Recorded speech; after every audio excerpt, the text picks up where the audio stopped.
Isang high-value individual ang naaresto matapos ang matagumpay na implementasyon ng search warrant kahapon bandang alas 12:30 ng madaling araw, ikalima ng Disyembre taong kasalukuyan, sa Purok 4B, Barangay New Cebu, President Roxas, Cotabato Province.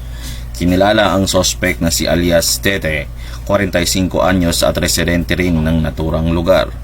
Pinangunahan ng President Roxas Municipal Police Station, katuwang ang Cotabato Police Provincial Office, Police Drug Enforcement Unit at PDEA North Cotabato ang implementasyon ng search warrant.